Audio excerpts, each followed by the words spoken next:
Texas-Oklahoma game. It is 12 Eastern. I apologize for that.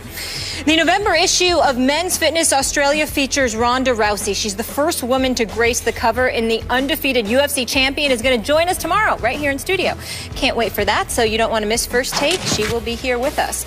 We reported yesterday that Miami fired their head coach, Joe Philbin. Now it's Ryan Tannehill that is feeling the heat.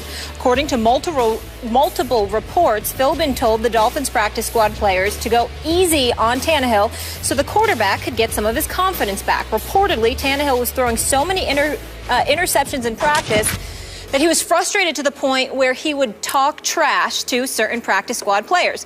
After they would pick him off, quote, listen to this, enjoy your practice squad paycheck, enjoy your practice squad trophy. If that is true, just wow. Stephen A., your reaction? The operative sentence is, if that is true. Because we don't know. Yep. If that is true, Tannehill has lost his team. Because that is as low class as it gets.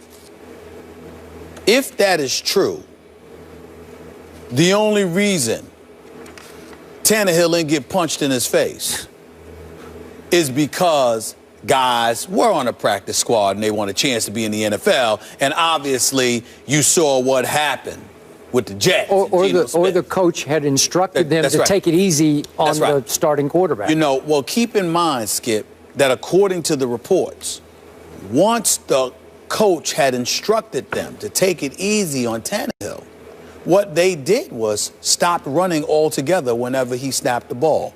They showed no respect for him. You're the starting quarterback, paid $95 million, $45 million in guarantees, and practice squad players have to take it easy on you. How in God's name can you be a leader? I mean, that's worse than anything I could imagine with Jay Cutler. I mean, let me apologize to Jay Cutler. For you to say I've never even heard that about. Did you just say let you apologize? I have to apologize to Jay Cutler because I never even heard anything that bad about him. I never even heard anything that bad about him. Where the practice squad has to take it easy on you, and they're so annoyed and disgusted with the human being that you've revealed yourself to be that in protest, as practice players, they sat up there and said, we just gonna let them throw the pass because we can't win. We damned if we do, we damned if we don't. We get up in them, the coach gonna protect them. We intercept them, the coach gonna protect them. Okay, we take it light on him. We ain't accomplishing anything for ourselves. So why bother? That is the epitome of losing your team. I mean, that incident alone warrants Joe Philbin being dismissed as head coach of the Miami Dolphins. And I take no pleasure in that. I don't want this man fired and having to lose the ability to provide for his family. I hope that he lands another job as a coordinator tomorrow. He's just not head coaching material to me. He's a coordinator. So with that being said, let's be clear about something here. The real issue is Tannehill.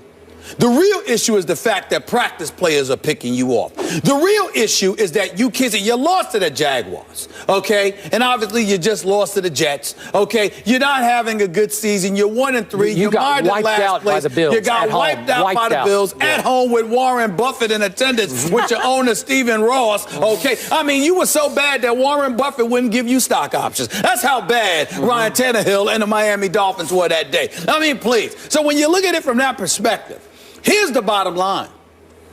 This new guy, this was Dan Cunningham, is that his name? Dan Campbell. Dan Campbell, right?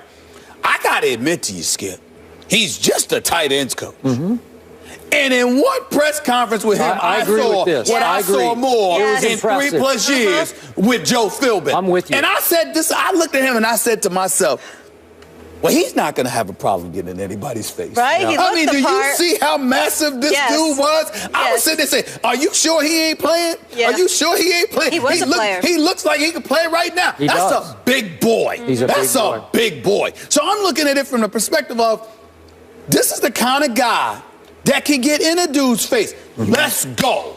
This is what you need to do. This is your job. If I'm him, I'm calling Ndamukong Suh and the crew up in there today. What do y'all want to do? Ndamukong, you were the man on Detroit's defense. What did y'all do in Detroit? What is it that you want to apply here? Offensively, I'm looking at Tannehill. You better man up, because I'm going to send these cats after you. Yep. And it ain't just the practice squad. It's going to be the first teamers, because that's what you got to go through on this NFL level. Did you say that to these boys? Did you say that to them? Money or no money, you're going to apologize right now. Because if you don't, I'm going to send them after you like a pack of wolves. Deal with it. You ain't play no games here. It's football. Every Sunday, okay, because we're going to save money, because we damn sure don't expect to see the Dolphins on Monday Night Football. I haven't looked at the Monday night schedule in the last week or so I don't remember. But I don't expect to see the Miami Dolphins on Monday Night Football with their mediocre selves. Yep. Walking piece of mediocrity that they are at this moment. I wouldn't give them mediocrity. Right? Listen, I'm saying you Dan Campbell.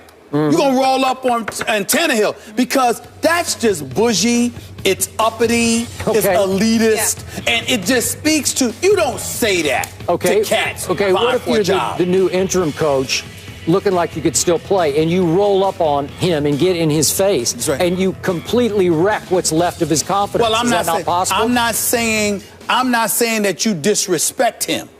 I'm saying that you highlight that he has no right to be disrespectful to other people. Now, if you can't do that, you ain't head coach material. It's just that simple. Okay. If you can't do that, if you can't remind somebody that you're supposed to respect your teammates and you ain't supposed to belittle them like that, then you know what? I'm going to send them at you like a pack of wolves, because this is what you got to deal with on Sundays, what you getting a break here for. You know, I must remind everyone, we got thrown this story on the fly as it broke yesterday, and so we were off the top of our heads. I had forgotten that the interim coach that Philbin replaced was none other than Todd Bowles. That's right. Are you kidding me? And the finalist was Mike McCoy for the Chargers. So he takes his team takes his team to the playoffs his first year in San Diego. And Todd Bowles, even though we like Todd Bowles a lot and we appreciate the job that he's doing, it's only 4 games in. I understand. McCoy took the Chargers to the playoffs. I'm betting on Todd Bowles. So am I. I'm betting on him. So am I. Yep. Okay, so back to the story. Look, I don't want to beat this to death. I've been on record before Tannehill's draft. I just never loved him for exactly this reason. I watched him a lot in college, and he never had consistently confident body language. His teammates never consistently responded to him as the driving force of the football team. He never looked like he really believed he was a quarterback. Remember, he was a receiver for a while in college, and he always looked like a talented receiver playing quarterback to me. He's got skills. We know that. He's not terrible. He's not a bust. He's just not that guy. And you're betting on that guy. And I told you yesterday, it's going to be hard to fix the Dolphins until you fix him. And unless you can fix him, I don't think he's that fixable, given all this. Well, so, okay, then where do you go? And let me do this about Stephen Ross. You've read a lot about him, talking about South Beach, talking about wealth. He's an A-lister, right? He wants to have A-lister celebrities in his box during games. But why don't you hire an A-list coach?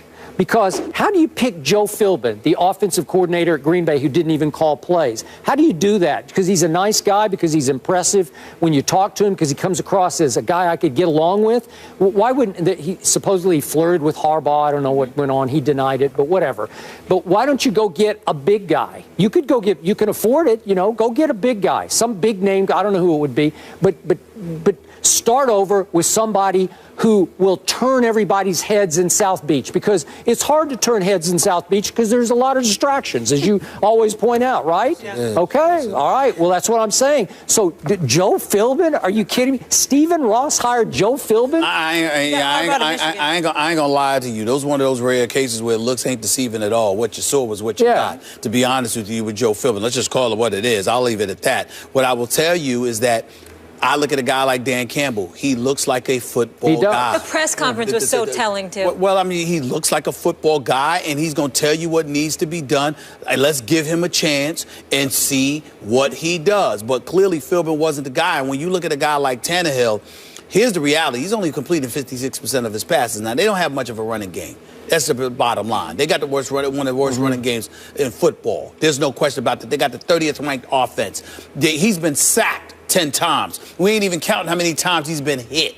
So when we look at it from that perspective, when you hear this kind of stuff, you literally have to wonder. You're not just playing for the coach and for the team and for yourselves. Yep. You're also playing to help the quarterback. And when you have an internal, subtle desire to see the quarterback fall flat on his face, that doesn't help your franchise. Nope. So somebody has to address, if there is any truth to this report, somebody has to confront Tannehill. And that has to be addressed. Those are the two things. Tannehill has to be addressed, and the defense, I don't mean literally, of course, but figuratively speaking, the defense has to be handed over to Ndamukong Suh, who does have a rep that he brought from Detroit. Can you get in Suh's face if you're Campbell? Well, I wouldn't go that far because it is Ndamukong Suh. That is a massive. You can talk to him. I don't even know. You can talk to him, but you can ask. You know what I'm saying? And he's not the kind of dude you can tell. That's a massive boy. But what you can do is say this. You know, when you were in Detroit, y'all had a top-rated defense. Tell me what you did. Tell me what you think, based on our personnel, we should do. And you know what I'd do? At least the first week, I'd listen to Ndamukong Suh. Whoever's running the defense, come here.